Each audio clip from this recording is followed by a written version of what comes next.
Welcome again to the newsroom. These are the stories we're following at the moment. The Independent National Electoral Commission (INEC) has denied allegations by the governorship candidate of the All Progressives Congress in Adamawa State, Aishatu Binani Dahiru, over claims that electoral officials colluded with the incumbent governor and candidate of the People's Democratic Party, Amadu Fintiri.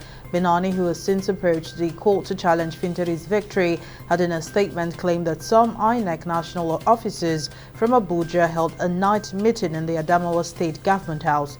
In a statement on Thursday, INEC National Commissioner Festus Okoye said the insinuations by Binani are fabrications and mischievous.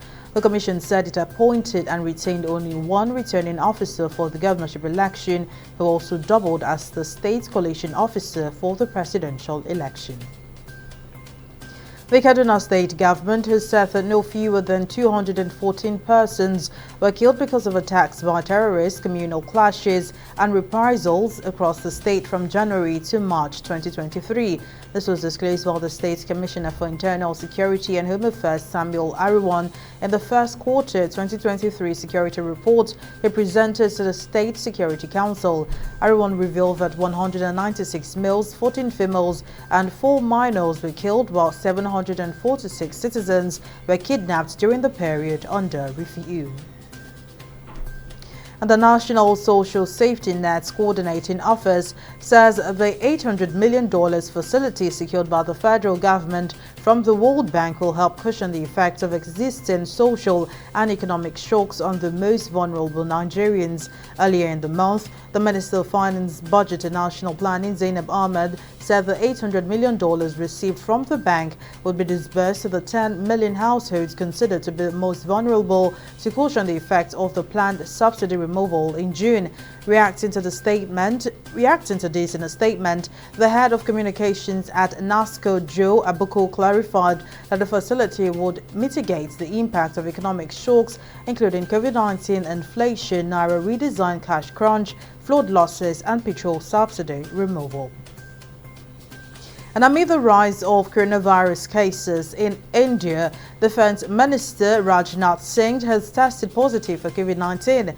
According to officials, the minister is currently under home quarantine with mild symptoms. The minister in a statement said a team of doctors had examined him and advised him to rest.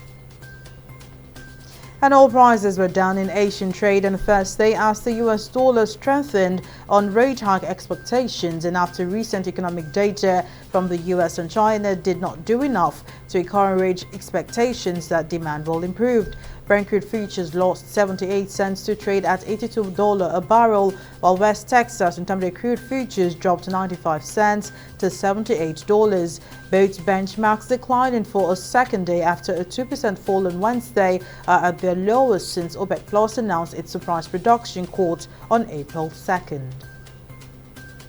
The president of Ukraine, Volodymyr Zelensky, has congratulated Nigeria's president-elect Bola Tinubu on his election victory. The felicitation is coming 2 months after the former Lagos governor was declared winner of the contentious presidential election.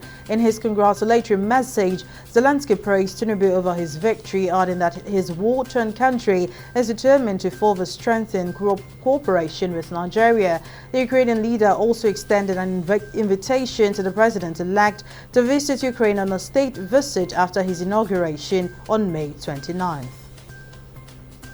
And in sports, Manchester City will face Real Madrid in the Champions League semi-finals for the second straight year after an Erling Haaland goal secured a 1-1 draw and a 4-1 aggregate last 8 win over Bayern Munich on Wednesday. With the aggregate victory, the English club are in the semi-finals for a third consecutive season and will be meeting Real Madrid in a repeat of last season's tie at the same stage. Now that's all on the newsroom. Thank you for watching. I am Mary Kanu. Bye for now.